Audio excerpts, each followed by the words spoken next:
సోనం ఆశీర్వాదంతో మా ఆడబిడ్డలకు ఆర్టీసీ బస్సులో ఉచిత ప్రయాణం ఇయ్యలేదా మా అక్కల్ని ఆలోచన చేయమని అడుగుతున్నా. ఇవాళ మేము మీకు ఆర్టీసీ బస్సులో ఉచితంగా బస్సు ప్రయాణం ఇస్తే ఆటో వాళ్ళని రెచ్చగొట్టి మా ఆడబిడ్డలకు ఆర్టీసీలో ఉచిత ప్రయాణం వద్దు బంధు పెట్టాలని ఇవాళ బయలుదేరి ఇవాళ ఆటోలో తిరుగుతుర్రు. బిల్లా రంగాలు వచ్చిర్రు మీ బస్తీకి, బిల్లా రంగాలు ఆటోలో తిరుగుతుర్రు, ఫోటోలు దిగుతుర్రు. ఏందో వాళ్ళ కోరిక అంటే ఆడబిడ్డలకు ఆర్టీసీ బస్సు ఉచితం బంధు పెట్టాలని. నేను మా అక్కలకు ఒకటే మాట చెప్పదలుచుకున్నా.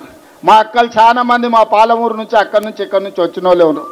మన అందరికీ రొట్టెలు చేసేది తెలుసు. పట్నం వచ్చినాక చపాతీ చేస్తాం. చపాతీ చేసినప్పుడు సలాకి ఎర్రగా కాల్చి బీఆర్ఎస్ తోడు వస్తే ఈపుల వాతలు పెట్టుర్రి. ఇవాళ బీఆర్ఎస్ కోటేస్తారంటే ఇవాళ మీ పిల్లలకు పెడుతున్న పువ్వ సన్న బియ్యం రద్దు అవుతాయి. ఇవాళ బీఆర్ఎస్ తోడు వస్తే పేదోళ్లకు 200 యూనిట్లు ఉచిత కరెంటు రద్దు అవుతుంది. ఇవాళ ఇక్కడ 25,000 మందికి ఇచ్చిన రేషన్ కార్డులు రద్దు అయిపోతాయి. ఇవాళ మా ఆడబిడ్డల ఆర్టీసీ బస్సులో ఉచిత ప్రయాణం రద్దు అయిపోతుంది.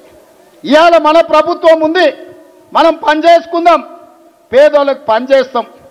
పోనీ నా ప్రభుత్వం వచ్చినాక చనిపోయిన మా మిత్రుడే 20 నెలల్లో ఏనాడన్నా జూబ్లీస్కి ఏమన్నా కావాలని ఒక కాగితం అన్నది ఇచ్చినాడే?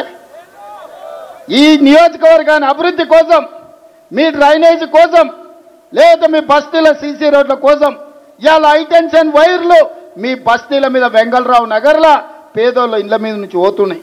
వాటిని పక్కకు తొలగించమని ఒక్క రోజైనా అసెంబ్లీలో మాట్లాడిండా?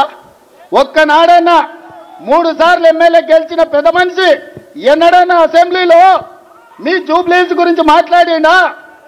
ఈ జూబ్లీహిల్స్ అంటే ప్రపంచంలోనే ఫేమస్.